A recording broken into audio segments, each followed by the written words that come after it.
Bonjour, aujourd'hui on va commencer le premier cours de la pharmacologie, les voies d'administration des médicaments. Donc on commence par les objectifs du cours. Alors, quels sont les objectifs du cours? Premièrement, c'est savoir classifier les voies d'administration, reconnaître les avantages et les inconvénients de chaque voie d'administration et savoir bien choisir la bonne voie d'administration. On va commencer par une petite définition de la voie d'administration. Donc, c'est quoi une voie d'administration? Donc, c'est un endroit précis du corps par lequel le médicament est introduit dans l'organisme pour donner, bien sûr, des effets thérapeutiques, etc. On commence par la classification. Donc, les voies d'administration font deux groupes. La voie avec effraction cutanéo-muqueuse, c'est-à-dire lésion de la peau ou de la muqueuse, ou sans effraction cutanéo-muqueuse. On va commencer, la voie avec effraction cutanéo-muqueuse. Après, on passe les voies sans effraction cutanéo-muqueuse. Donc, la voie avec effraction cutanéo-muqueuse ou la voie parentérale, c'est la même chose. Il y a technique de groupe. La voie vasculaire ou la voie extravasculaire. Les voies vasculaires font 3. Inqasmou 3. Intraveineuse, intra-artérielle et intracardiaque. Ou extravasculaire, inqasmou 2 groupes. Adna action systémique, c'est-à-dire le sang, elle va atteindre les organes de le corps. Ou action locale, non, elle va agir juste dans l'endroit où on met le médicament. Donc, action systémique, c'est intramusculaire sous-cutanée, ou locale, c'est intradermique, intrarachidienne, intra-articulaire et intracéreuse. Donc, on va commencer بهذا le groupe, les voies vasculaires. En bas d'équina, nous le deuxième groupe. D'accord? Toujours on a le premier groupe, les voies avec effraction cutanéo-muqueuse. Donc la voie intraveineuse est la voie la plus courante, la plus fréquente. Donc nous avons une injection intraveineuse directe ou la par perfusion. Il y a généralement la veine du pli du coude, mais nous avons les veines dans le dos de la main ou la veine jugulaire externe ou là. D'accord? Pour les formes pharmaceutiques, c'est très important. Donc, la forme pharmaceutique de l'injection intraveineuse est une solution. C'est-à-dire, les particules elle est homogène. C'est le contraire d'une suspension. Suspension, les particules qui flottent. C'est pas homogène, d'accord? Donc, la forme pharmaceutique, c'est une solution qui est stérile, c'est-à-dire les germes. Limpide, c'est-à-dire pur et clair. Apyrogène, c'est-à-dire qui ne s'accompagne pas par avec une fièvre, mais la fièvre ou la température. Neutre, c'est par rapport au pH. Isotonique, c'est par rapport à la concentration. Bon, il y a une remarque, c'est très important. Les solutions huileuses et les suspensions, les solutions huileuses, c'est-à-dire ne doivent pas être administrées par cette voie. Donc, c'est strictement interdit d'injecter les solutions huileuses ou les suspensions sur la voie intraveineuse. D'accord? Donc, on passe aux avantages et aux inconvénients de cette voie. Donc, le premier avantage, c'est la rapidité d'action. Parce que on va injecter directement le sang. Donc, on va injecter directement le sang, tout simplement. Donc, il ne va pas passer par des autres organes ou la cache-haja. Le sang, directement le sang. La biodisponibilité presque absolue. Donc, la biodisponibilité, il y a le pourcentage du principe actif.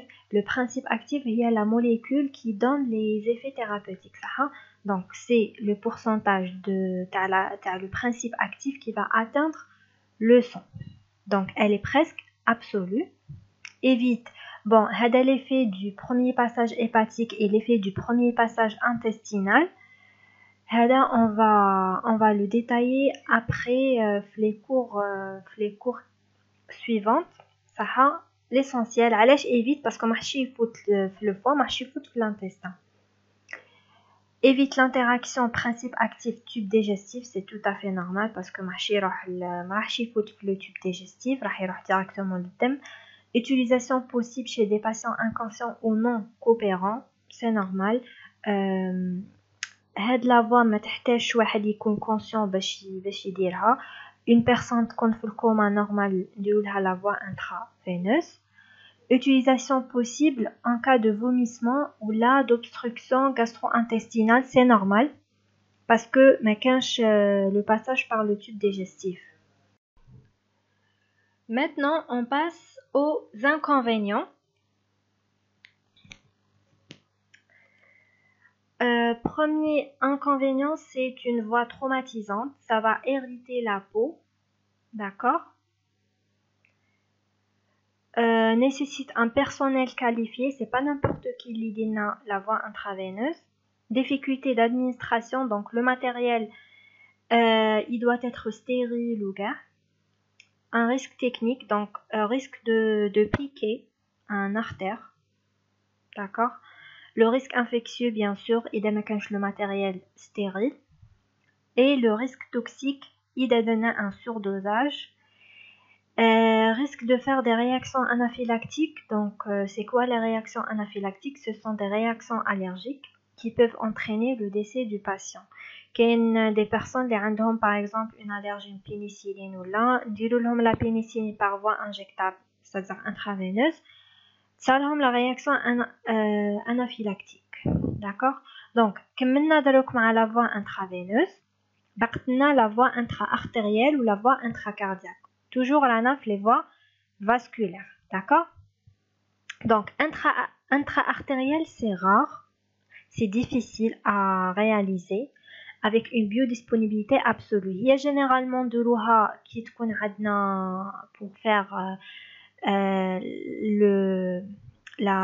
l'effet thrombolytique, c'est-à-dire dissoudre les cailloux sanguins, ou là pour injecter un produit de contraste, il a besoin de l'eau, l'angiographie, d'accord. Et l'intracardiaque, vraiment, c'est exceptionnel. Les cas désespérés qui connaissent un arrêt cardiaque, on peut injecter de l'adrénaline par voie intracardiaque, d'accord. Qu'il y a une remarque, la voie intracardiaque, c'est que la forme pharmaceutique ou les formes pharmaceutiques qui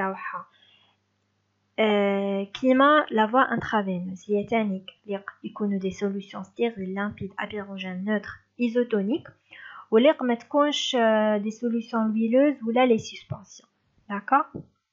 Donc, on a terminé par la voie vasculaire, nous avons la voie extravasculaire. Donc,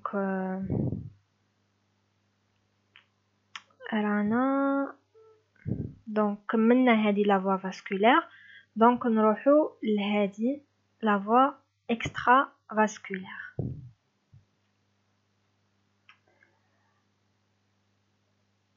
Alors, on va commencer par l'action, le premier groupe, action qui va donner une action systémique, après une action locale.